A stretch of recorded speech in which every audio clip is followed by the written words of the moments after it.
Top stories in this week's edition of the Winn Weekender. Former government minister questions whether bitcoins are legally used to purchase St. Kitts Nevis citizenship. Outgoing OAS representative opens up about attempted arson, and the Nevis Island administration working out differences with the National Bank. I'm Andre Huey. Welcome to another edition of the Winn Weekender, a comprehensive recap of some of the major headlines making the news this past week.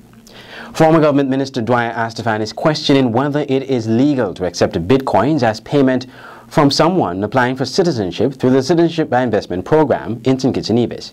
Bitcoins are called digital currency, created as a reward for payment processing work in which users offer their computing power to verify and record payments. More in this Clyde Backus report.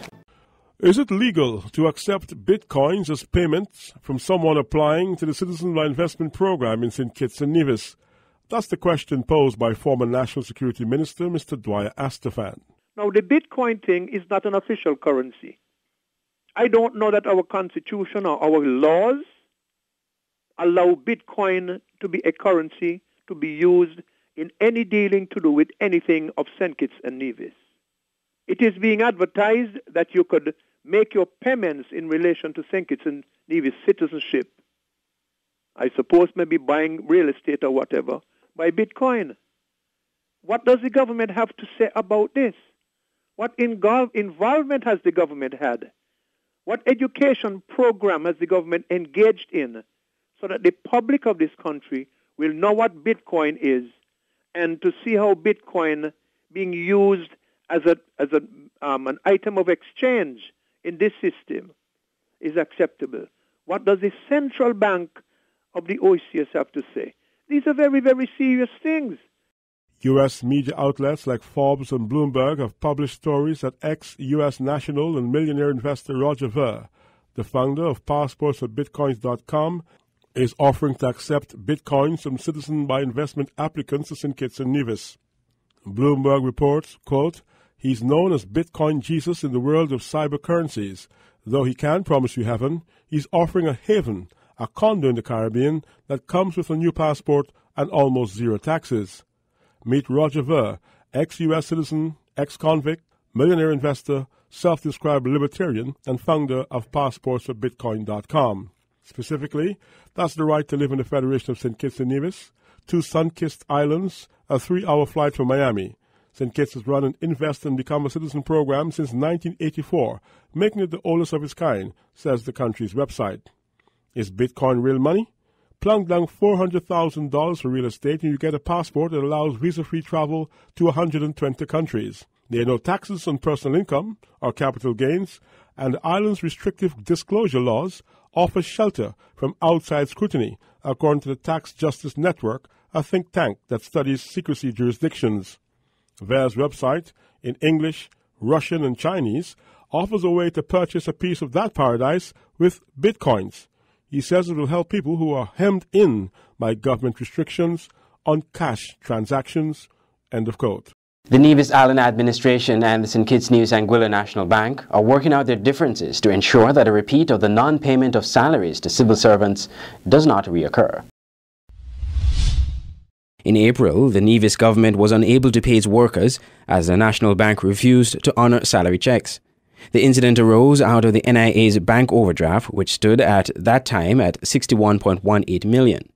Deputy Premier Mark Brantley spoke to Winn FM on the issue. Well, my information is that the parties continue to meet and to discuss the way forward. I feel that the very draconian measure that was taken, that is the bouncing of our checks, that has had its impact, and I believe that is now the line in the sand, so to speak. I think the parties now are making sure that that never happens again and that the people of Nevis never ever again be put in that position. But those discussions, I'm told, are ongoing, and I'm pretty certain that the parties will come to a resolution which is to the best interest and the benefit of all. According to the NIA, the non-payment of government workers' salary in April was linked to a condition by the bank that the government sign over the transfer of land under the Land for Debt program. The CCM-led administration, while in opposition, opposed the Land for Debt swap, which was approved by the federal parliament to settle debt to the bank. The NIA eventually signed over on the transfer of the land to the bank. It's a bitter pill for us to swallow, but I suppose sometimes in life one is confronted with situations where one has very little choice. We are aware that a tranche of land has already been transferred. Some 200 plus acres of land at Stockpen Estate in Nevis has already been transferred. We gather that there are other lands also to be transferred, but I am not at this point aware that those other lands have yet been transferred. So at this juncture, the tranche of land that has been transferred is some, I think, 230 acres at an area called Stockpen in Nevis. The Nevis Island Assembly recently approved 2 resolutions making it possible for the Nevis Island administration to borrow money through an overdraft facility at the St. Kitts Nevis Anguilla National Bank and the Bank of Nevis. For the National Bank, the amount would not exceed $50 million, and for the Bank of Nevis, not in excess of $2 million. Both resolutions will be effective for a period of 12 months, and the power to borrow could be exercised by means of fluctuating overdraft, treasury bills, or other similar means. Still to come on the Winn Weekender, outgoing OAS representative speaks about the attempted arson on the OAS building.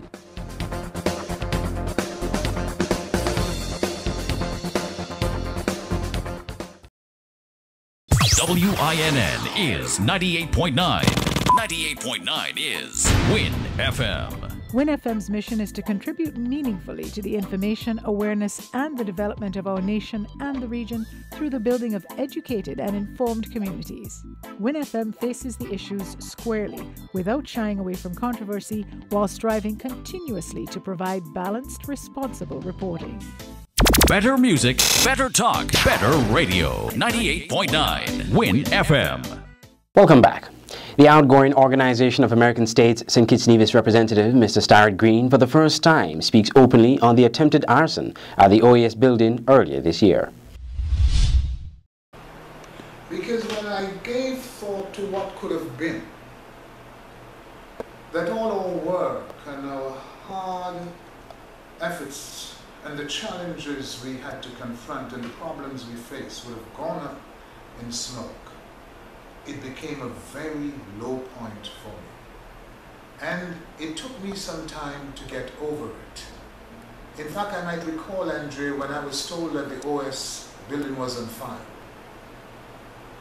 I drove from McTinley Heights where I live and came down here. And I was asking myself, where do I go next?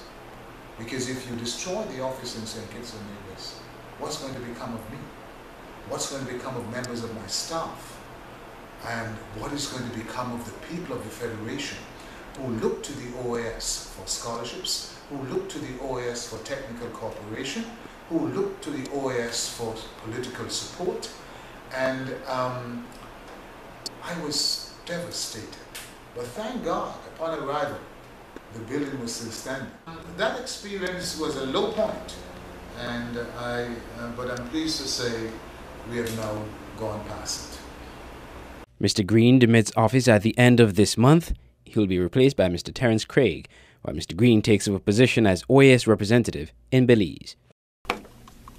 Prime Minister Dr. Denzil Douglas congratulated the Antigua and Barbuda Labour Party for its 14-3 landslide victory over the Baldwin Spencer-led United Progressive Party, the UPP, at the June 12 election day in that country.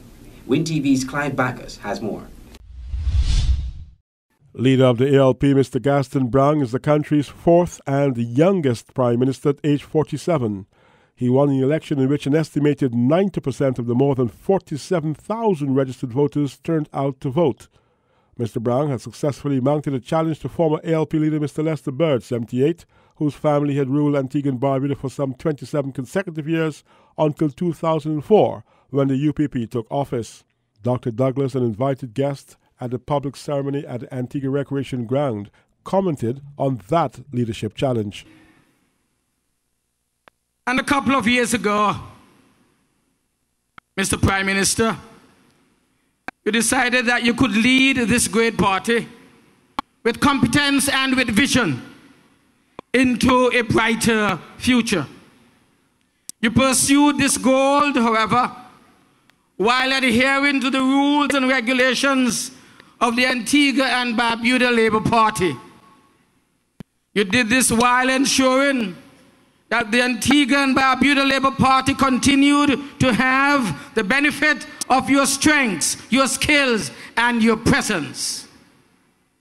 You ensured that whatever your own vision for this great party, you would work within the party to keep the Antigua and Barbuda Labour Party intact and strong to take that massive victory which you delivered last week Thursday for the benefit of the people of Antigua and Barbuda and the region.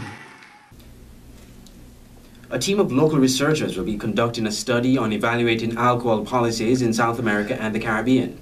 The aim of the study is to evaluate the impact of the changes in alcohol policy on drinking behavior and policy-related variables. On Monday, a training workshop for researchers opened at the NEMA building, facilitated by a researcher at the Massey University in New Zealand, Dr. Lanualo Asiasiga. Dr. Sharon Halliday, consultant psychiatrist and licensed clinical addiction specialist, is co-principal investigator of the study. Data gathered would include alcohol consumption, place and time of purchase, prices, paid and exposure and salience of marketing. The effects of pricing policies, restriction on hours of expenditure, marketing restrictions, impact of differences and changes in alcohol policy on drinking behavior, and physical availability across different population groups would also be evaluated. We are going to use two instruments during the course of this study, and they will be the International Alcohol Control IAC Alcohol Survey, and Ms. Phillip will tell you a little more about that. And then we have the Alcohol Environment Protocol, and these will be adapted to meet the specific characteristics of St. Kitts and Nevis. Senior lecturer at the Clarence Fitzroy Brand College, Mrs. Gail Gray Phillip, is the principal investigator of the study. She explained how the researchers are being prepared and what they will be doing in the field when the research work begins. We're looking for 1,520 drinkers from St. Kitts and 480 drinkers from Nevis. We'll be traveling to the different communities and the different households. The households will be identified, will be advised by the statistical department. They will assist us in identifying the areas in which we will target and the households. We will interview one person from the household that is selected, whether they are a drinker or non-drinker, but the drinkers are the ones we are mostly interested in.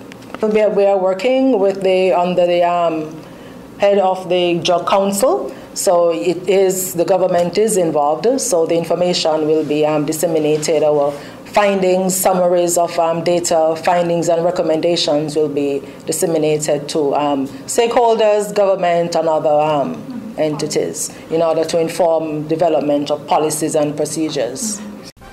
To end the Winn Weekender, a look at some of the major headlines. Former government minister questions whether bitcoins are legally used to purchase St. Kitts Nevis citizenship, and the Nevis Island administration and the St. Kitts Nevis Anguilla National Bank are working out their differences to ensure that a repeat of the non-payment of salaries to civil servants does not reoccur. This has been the Winn Weekender. On behalf of the Winn TV News team, I'm Andre Huey. Thank you for watching.